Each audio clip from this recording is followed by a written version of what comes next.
This is the Transcend in Life podcast with your host, J.M. Ryerson, taking you from fear to freedom. Hey, what's up, guys? Welcome back to Transcend in Life. You are here on a Tuesday tune-up with myself, J.M. Ryerson, and my lovely bride and co-host, Lisa Ryerson. Good morning. How are you? Good morning. I'm doing amazing. Are you? Yeah. That's awesome. So what we are going to be talking about is triggers. So you say you're doing amazing this morning. Let's talk. Did you have any positive or negative triggers this morning? Because this is an idea that you've struggled with, this concept that I talk about. Yes, I have. So, I've always been like, gosh, I don't need a trigger to get myself up in the mornings. I don't need a trigger to go to work. I felt like I am super self-motivated in that aspect. But I didn't realize that these other there's negative triggers too, right? Negative triggers, positive triggers.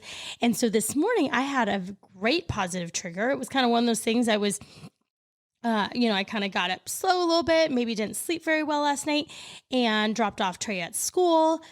He's always so happy. So he's always a positive trigger I feel in my eyes. And then I go, you know what? I'm going to go get myself a little treat at Starbucks. And so that's what I did. Got my tea. That's my positive trigger. Makes me feel really good. Okay, see? And so you had previously when I said like music for me is a huge trigger in a good way. Like if I am in a funk, if I throw on music, especially certain songs, it'll make me feel emotions and good, bad, or indifferent. So I always choose the positive ones, right? Because I don't want to be bummed out. Again, that's why I don't listen to country music. That shit is just wears me down. So I'm like, no, I'm not going to do it. People don't understand that, but that's a trigger for me. I don't care for that music. But let's give some examples of some possibly negative triggers. Apparently, we were going to have some relations this morning, but I gave you a trigger as well, huh? We're really going to talk about that. I guess she woke up pretty early this morning and she was going to give me a little loving, but I had a little flatulence. So apparently that was a trigger to no longer want to have relations. That would be a negative trigger. So when people fart, that's a negative trigger. And everybody, for some reason, everybody thinks it's funny in my household. Both of my kids and you think it's hilarious. No. Now, in all fairness, I didn't know this was happening, so I didn't have control over that. However, that would be an example of a trigger. Let's talk about some other ones that are real for you. So negative triggers are a real thing. And what I think has started to make sense for you is like when this thing happens, and I don't know, do you have an example of like some negative ones that may like hit you? And then we can talk about how to overcome those. Yeah. So I would have to say people who talk really, really fast. And I feel like I'm a pretty fast talker, but you know how there's people, and I can't even think of anybody off, in my circle of friends, but there's, you'll meet people at conventions or whatnot, and they're just super fast, and it just gives me anxiety. It's a total negative trigger, and they're not bad people. They're just, like just a million miles a minute. And I'm a pretty fast human. So for me to feel that would be a negative trigger for me. And what I have to do in order to offset that is slowly remove myself and literally go into a corner, or I've hid in bathrooms before, and start deep breathing, because I feel like I'm out of breath. Okay, so this would be an example of another trigger for you is taking some breaths to say, look, I feel this anxiety coming on. I literally because what happens when anxiety comes along, your heart rate spikes. So now everything's going faster. And what you're actually doing, I don't know if you realize this, but you're actually trying to just slow that down to offset the anxiety. Yep, that is correct. See, that's a trigger. Yep. It is interesting, though, I think it's the association of the word where you're like, you resisted this idea. And to me, it's everywhere. If you were to really journal on a daily basis about what pissed you off, what made you really happy, you actually have a lot of triggers, believe it or not. You just didn't feel like, well, that pissed me off. No, that's a trigger. Does that make sense? Yeah. And now that you're saying that, I have a lot of triggers. What else? Let's talk about them, because I think this is real stuff for people to be like, you know what, that does to me too.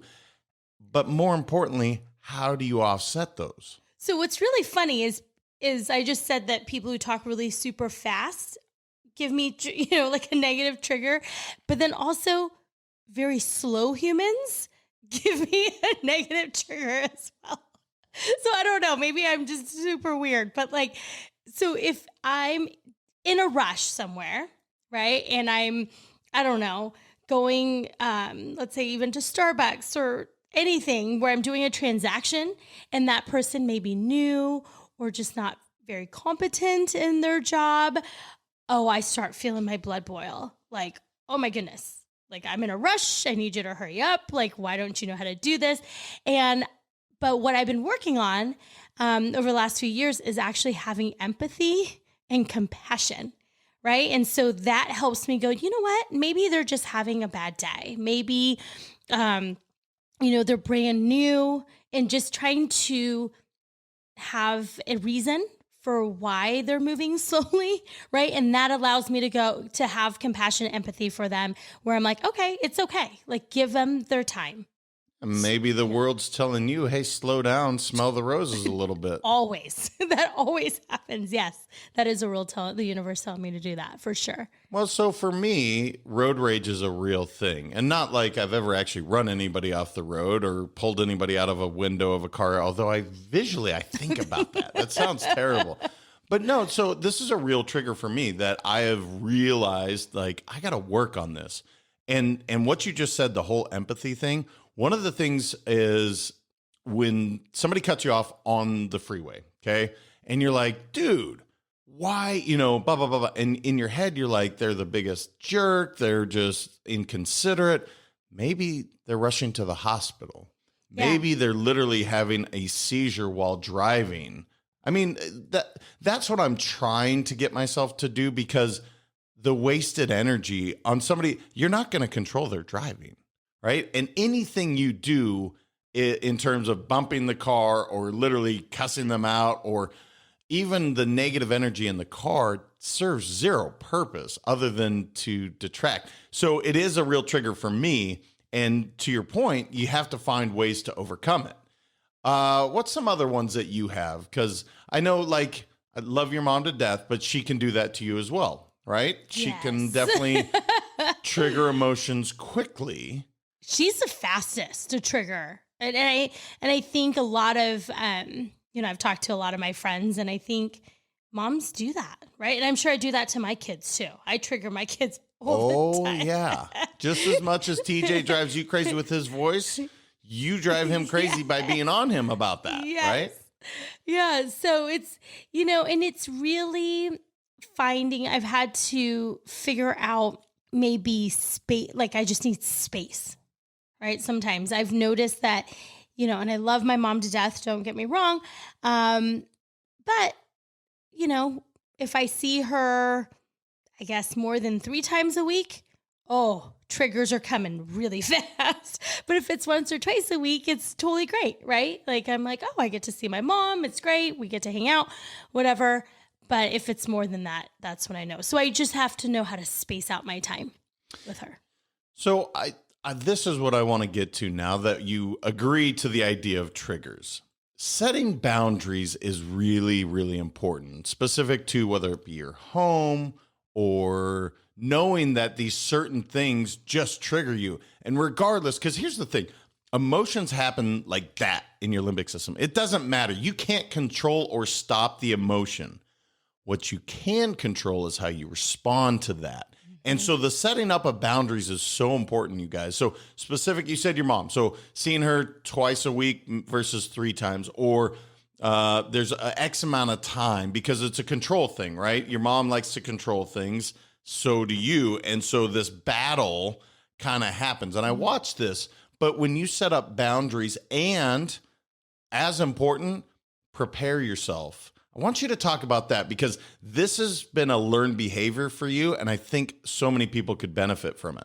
Yeah. And it's something that actually, now that you reminded me, I need to really focus on that more, because when I do prepare myself, it's amazing. Right. And I did that. I remembered going, okay, I think this was probably like 5 years ago.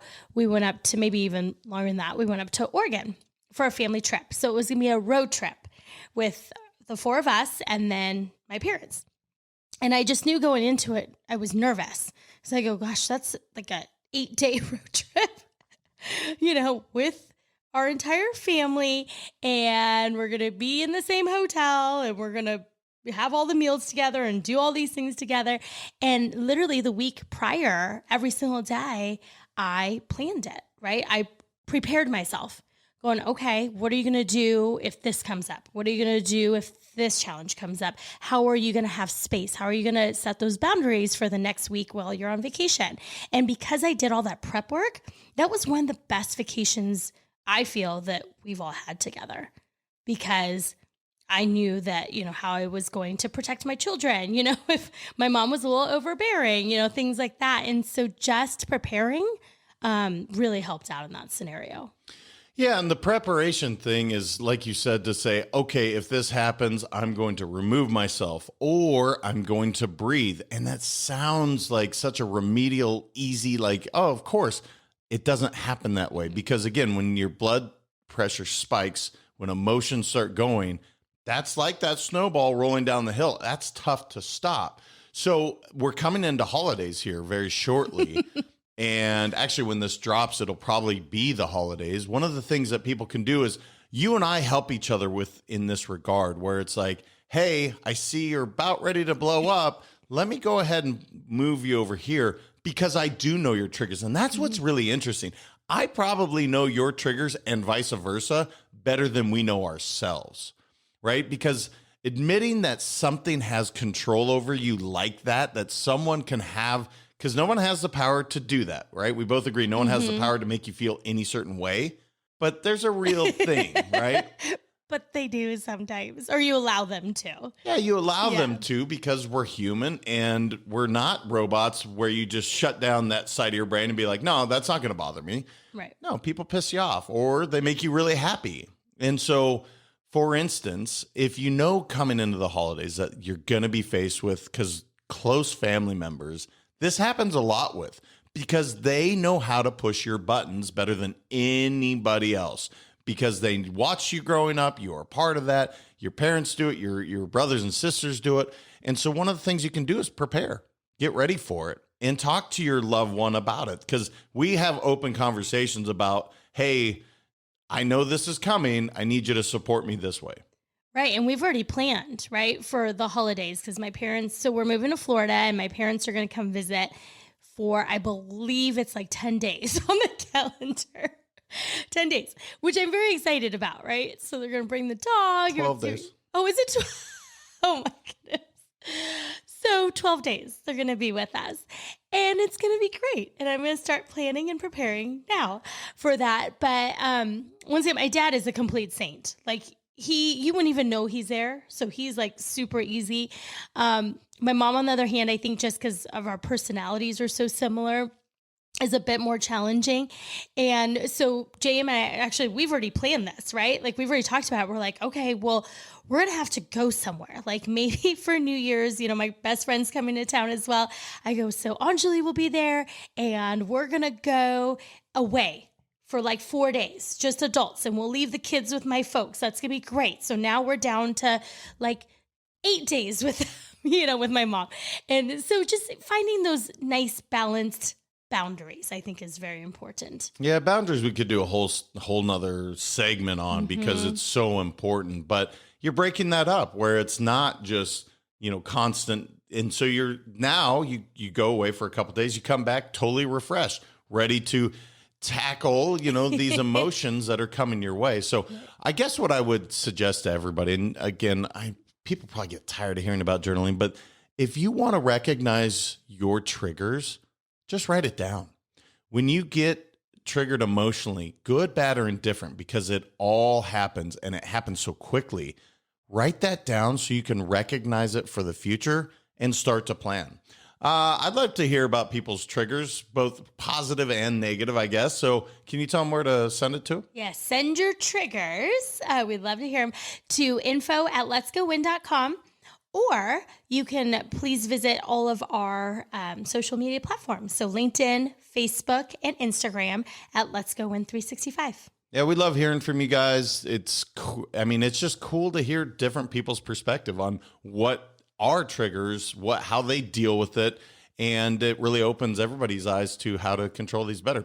All right, you guys, until next week, continue transcending life. Thank you so much for listening. If this content is delivering value to you, please make sure to subscribe, rate, and review us.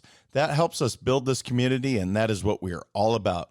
Building this community as big as we can, helping as many people as we can, and deliver as much value as possible. Be sure to head over to transcendinlifepodcast.com for information on my coaching courses, and make sure to follow us on Facebook, Instagram, and LinkedIn at Let's Go Win 365. Let's go win and transcend in life. This is the Transcend in Life podcast with your host, J.M. Ryerson, taking you from fear to freedom.